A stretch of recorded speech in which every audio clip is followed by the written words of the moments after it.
Այդ սրահներում, որտեղ ես օրերով չեմ մտնում եւ մարդ էլ չի մտնում, այդ ջահերը լրիվ վառած է, միացրած, այսինքն հոսանք է միացրած։ 2024-ի տարեվերջին Փաշինյանը զարմացել էր, ինչու են կառավարության շենքի դատարկ սրահներում լույսերը միացված։ Հետադարձ սարսափով մտածեցի, թե նախ այս 6.5 տարվա ընթացքում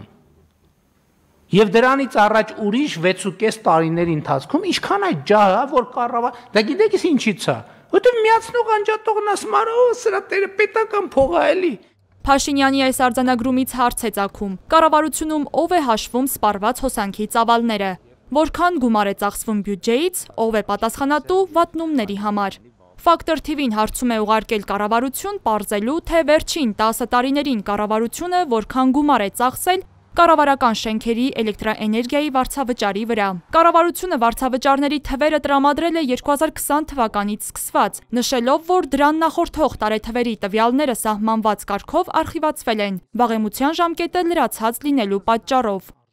Այսպիսով 2020 թվականին վարչապետի աշխատակազմի կողմից զբաղեցրած վարչական շենքերի օգտագործած էլեկտրաէներգիայի դիմաց վարձավճարը կազմել է 74 միլիոն 6 հազար դրամ։ 2021 թվականին 92 միլիոն 615 հազար 800 դրամ, 2022-ին 105 միլիոն 101 հազար դրամ, 2023-ին 103 միլիոն 79 հազար 800 դրամ, 2024-ին 101 միլիոն 635 հազար դրամ, 2025 թվականի մարտ ամիսը ներառյալ էլեկտրաէներգիայի դիմաց վարձավճարը կազմել է 18 միլիոն 804 հազար 550 դրամ։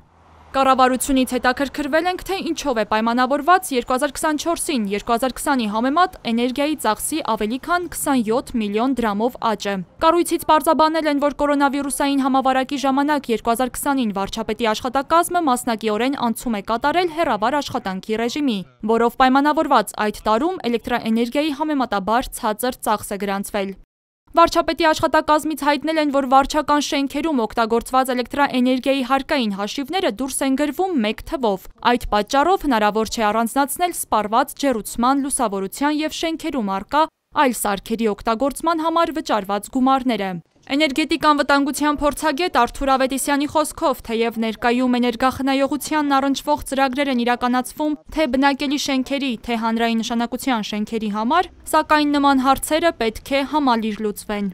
Երևան համայնքի ենթակայության տակ գտնվող կլեն մանկապարտեզներ, դպրոցներ, համայնքային նշանակության կառույցների էներգարուսնավետ կառավարման ծրագիր է փորձում ներդրվել, որը որ կոչվում է EMIS, ըստ էության ծրագրային ապահովում է, որը որ պետք է յուրաքանչյուր այն շենքը, այն հաստատությունը, որը կմիացվի այդ ծրագրին,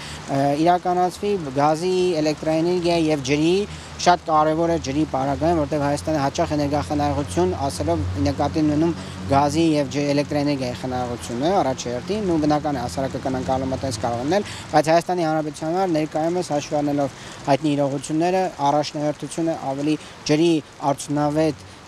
կառավարումը, քան մնացած հարցերը։ Հայաստանում ՄԱԿ-ի զարգացման ծրագիրը եւ կառավարությունը 2024-ին ձեռնարկել են կառավարական առաջին շենքի էներգետիկ աուդիտի իրականացման գործընթաց, որի ժամանակ կատարվել են նախորդ տարիների ընթացքում գազի, էլեկտրաէներգիայի, ջրի եւ ամսական սպառման վերաբերյալ տվյալների հավաքագրում ու վերլուծություն։ Ներկայացվել են էներգախնայող սպառմանն ուղղված առաջարկներ։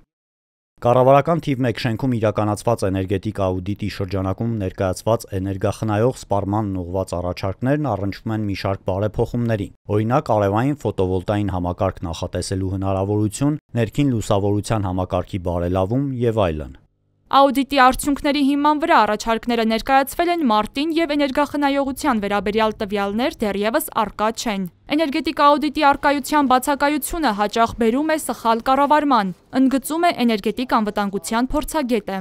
Երաժշտողի որոշմամբ ատոմային էներգետիկան ճանաչվել է կանաչ, նմանատիպ խոշոր մեծ ծրագրերը մեզ միանգամից մի քանի հարց կլուծեն եւ Հայաստանի էներգետիկ անվտանգությունը շեշտակի կբարձրանա, զուգահեռ այդ նշած էներգախնայողության թիրախները, որոնք մենք մեզ վրա կառավարության որոշման վերցրել ենք, այդ թիրախներին շատ հեշտ ու արագ կհասնենք։ Մասնագետը նկատի ունի կառավարության 2021 թվականին ընդունած Հայաստանի Հանրապետության էներգետիկայի ոլորտի զարգացման ռազմավարական ծրագիրը։ Դրանով նախատեսվում է վերականգնվող էներգիայի ավելի հավակնոտ զարգացման և հայկական ատոմակայանի շահագործման ժամկետի հետագա երկարաձգման հասնել մինչև 2040 թվականը։ Վարչապետի աշխատակազմից էլ հայտնում են ապրիլի 1-ից պայմանագիր է կնքվել շուկայում գործող էլեկտրաէներգիայի այլընտրանքային մատակարարի հետ, տնտեսապես առավել շահավետ պայմաններով էլեկտրաէներգիայի սպառումն իրականացնելու նպատակով։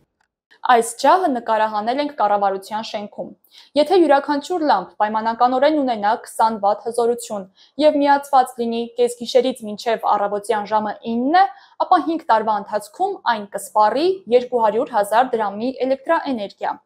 Քանի նման ջահ կա կառավարության շենքերում և այլ գերատեսչություններում, ով է հետևում, որ դրանք անջատվեն և միացվեն ըստ անհրաժեշտության, և քանի միլիոնի էլեկտրաէներգիա է վատնվում բյուջեից։ Այս հարցերի պատասխանները կառավարությունում փաստացի չունեն։